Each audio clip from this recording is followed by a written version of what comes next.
Hi everyone, thank you so much for joining me once again. I appreciate you being here. This is On the Couch with Terry, and we're right at episode 1 of the new series that I introduced on my previous video, the career coaching series. And today, we're just really giving the recruiter's perspective when it comes to how to write your CV. And I just want to say, if you're new here, I just really want to welcome you and to say thank you for clicking on that video. I understand that you really want to learn more about your CV, and I just really urge you to please click subscribe. It will really mean a lot to me. Send a comment and tell me how you have been, what you've learned, or some of the questions that you do have concerning your CV. You can post them on the comment section. I'll be attending to that right after this. To my community, I just want to say thank you so much for supporting me and always coming back. Your comments, your likes, your shares, they really truly mean a lot. We're right at the beginning of a new series, as mentioned, so it is really a good time to click subscribe, because then we'll be posting a whole lot more videos coming along around career coaching, around the workspace, the job market, what to expect and what not to do, and all of those things. So I really want to encourage you, because this is really going to be bridging a gap between the recruiter's perspective when it comes to understanding the recruitment process. And I think when you understand how the recruitment process works, you are really setting yourself up for success, and you will set yourself apart, because not everyone, a lot of people just send their applications without really fully understanding what goes behind the scenes, what recruiters look for when they do their screening process, how do we conduct interview, how do we make decision into placing a candidates. And this series is really designed to demystify, or just to bring clarity around that process, and how you can strategically place yourself in a way that you will succeed in the competitive marketplace. Because the truth is, the job marketplace is really competitive, and you want to place yourself strategically, not just generalize your applications, generalize your CV. So yeah, this is the whole purpose of this whole thing. And as I said, today we are going to be focusing on how to write your CV, how to write your resume, and what does a really good resume look like. And we're going to go right into that.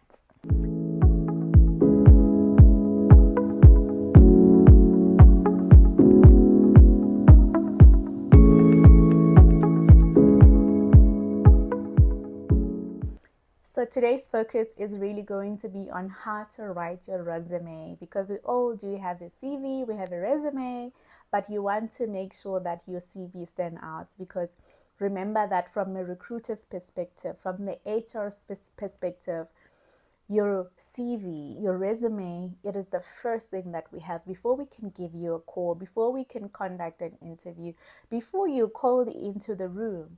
Your CV needs to do all the talking, all the presenting, and you want to ensure that you've got a good quality CV, a CV that will open rooms of opportunities for you. And you want to ensure that you remain knowledgeable with what is in the marketplace, knowledgeable in terms of what is trending and how are they doing it, how does the recruitment space actually work. So today I'm going to just walk you through around what do we look for in a CV. Oh, I touched my mic. What do we look for in a CV, the sort of mistakes to avoid making, and the goal is to really just to help you bring clarity and help you to create a really good CV, as I said, that will get you opportunities that you're looking for. And I think at the end of this video, I want you to be able to say, if I was a recruiter, if I were a recruiter, I would call me, because my CV is that great. And this is what it is all about. I want you to look at your CV and really ask yourself, this document, does it really say much about me? Or is it just a recording of my work experience and the things that I studied? And that's what we need to go beyond. We need to go beyond just putting in information, and just being a little bit more intentional and a little bit more strategic in how we approach and write our resumes. So I want to give you five reasons why it is important to have a good CV, right? I actually made notes, so I don't want to like forget and rob you guys of what it could be a really good video. So I'm going to give you 5 reasons why a good CV is important for you, right? Number 1, as mentioned, your CV is the first impression before your interview. It is oh man, I don't even know how to really emphasize this point. Your CV is important because before we can give you a call, I look at CVs and I know for a fact I don't even want to know what is going on into the CV. If the CV is not great from just the first glance, you've got literally 20 seconds for you to send out the message that you need to send out to the recruiters. So your CV is the first impression to HR, to recruiters, to the people that you want to go into and sit with and have a conversation with regarding a career change. Right. And the second thing is, remember, us as recruiters, we go through a lot of CVs and we really don't have time to be reading the nitty-gritties. We want clarity at first glance, so we scan through. So I'd always suggest that when you put your information around your duties and responsibilities, your keywords, your competencies, it's always important that you put them in a point form. Paragraphs, I avoid those because we probably won't be reading it like that. So you want to make sure that you put it in point form so that it's readable as fast as possible. All right, a strong CV helps you get past the ATS system. That is actually what's been happening lately with AI that is taking place. A lot of companies are using ATS systems. We are using ATS systems. And this is me saying to you, make sure that your CV is ATS system friendly, right?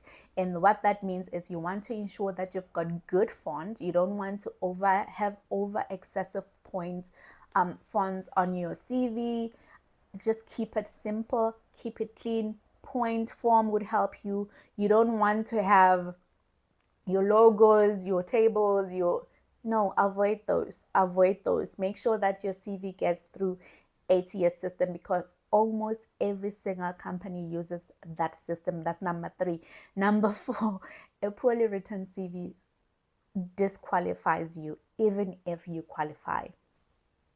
That's true. As I said, if it's not great from the first glance, I'm not reading it. So make sure you invest in that paper that called CV or resume. And a good CV gets you into the room. That's number 5. So those are 5 reasons why a good CV is important. And I just want to do a recap. It's a first impression. So your CV is your first impression. Number 2, recruiters scan through the document and not entirely read it. So make sure you have clear from the word go in terms of pointing, font and all of that. Number 3, make sure that your CV is ATS friendly.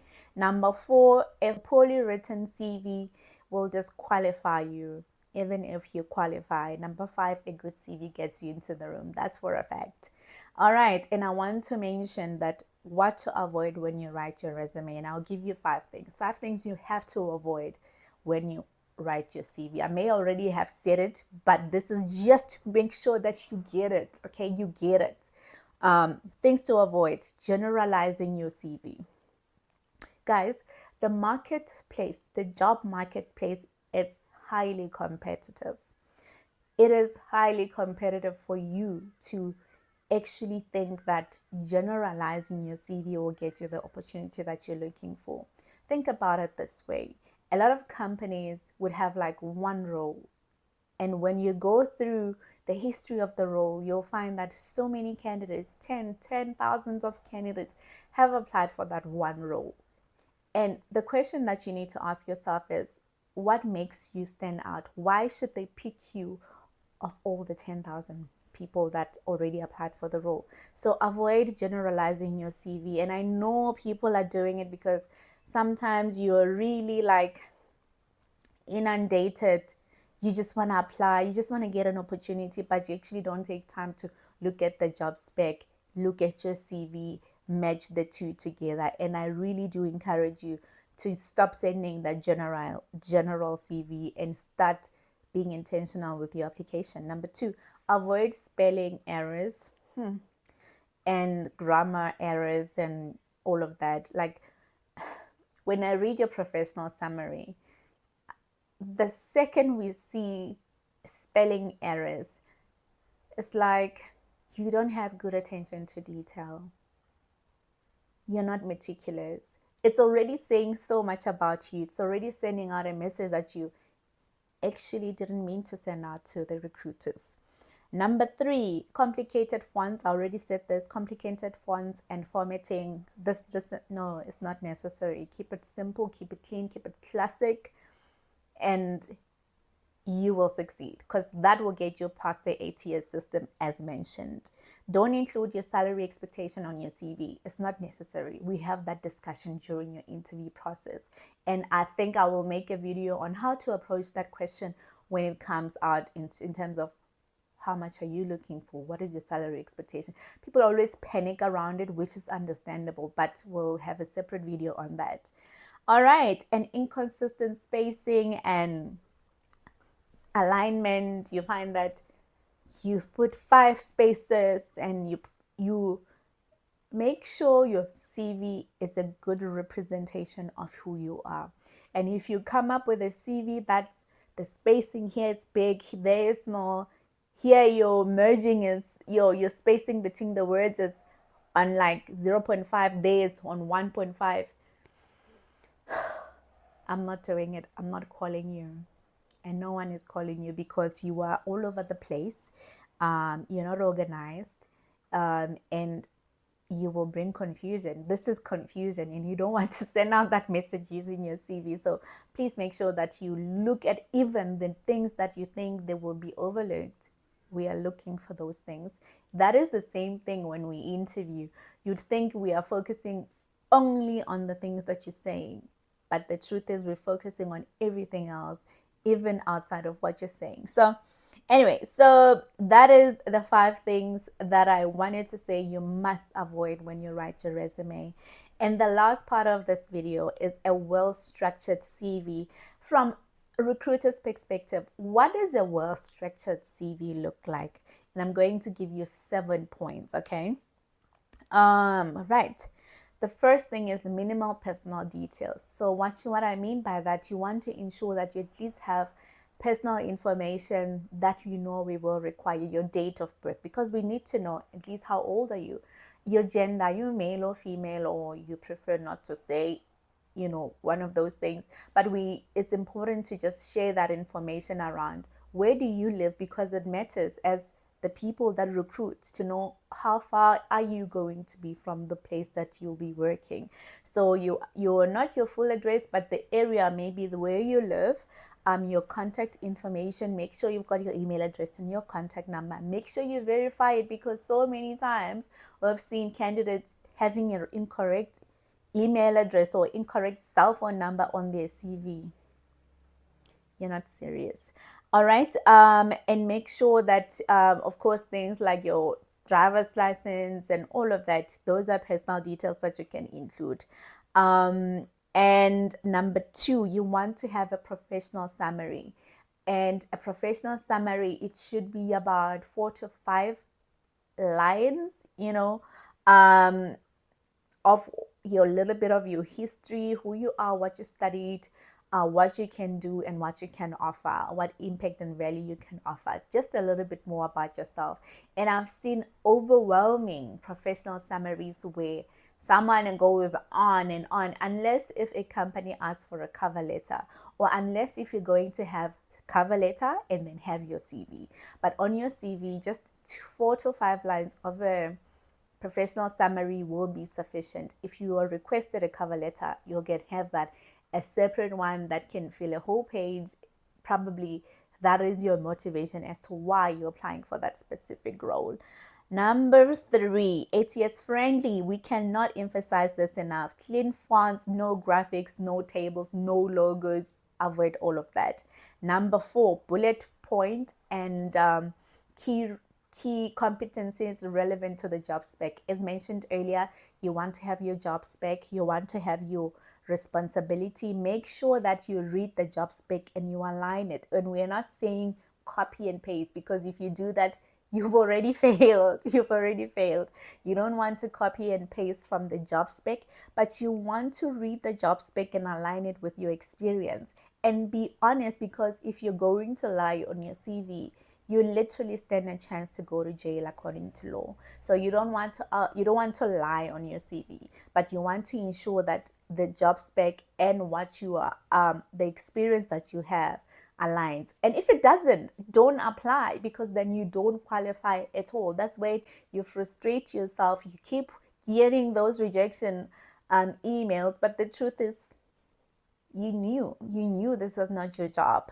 All right. And number 5, work experience should be reverse chronology, meaning that your recent role should be at the top, and your last, or your first role, your first job, or your last 10 years right at the bottom. You want to see what have you been doing recently.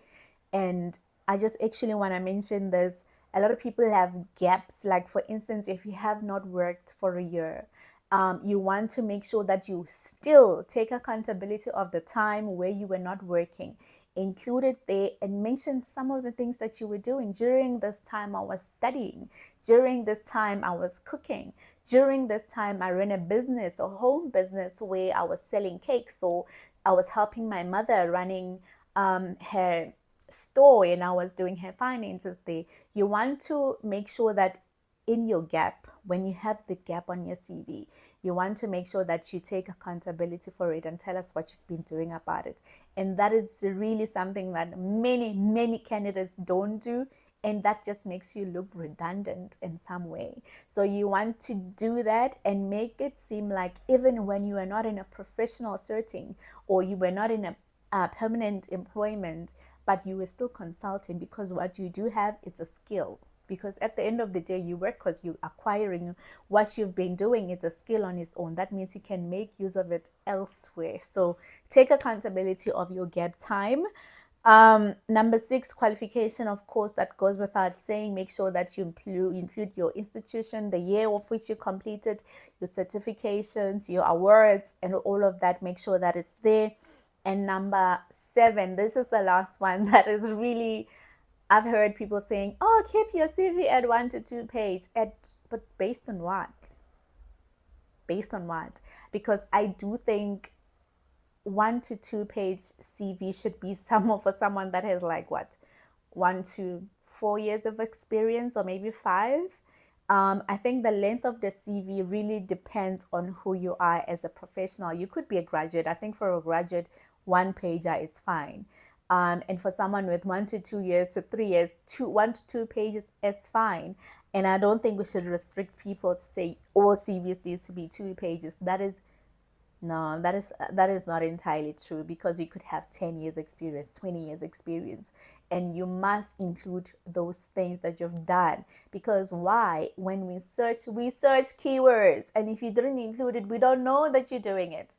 According to me, if it's not on your CV, you haven't done it and you don't have the experience. So that is just another thing that I want to mention, that it's relative in terms, just look at your experience. Don't make things excessively long, but don't also be too brief that we don't get all the information. That's all I have to say with regard to how to write your CV. You're more than welcome to send me your questions and let me know how I can assist you with regard to this process. On the next video, what are we doing? Oh, yes, I think the next video would be great if I share on how to apply. But I may have shared a lot of pro tips in terms of how to apply for roles. But yeah, keep a lookout on the next video. Thank you so much for watching. Once again, click subscribe, click like, or share, comment, and I would be happy to respond. Thank you so much and have a wonderful day.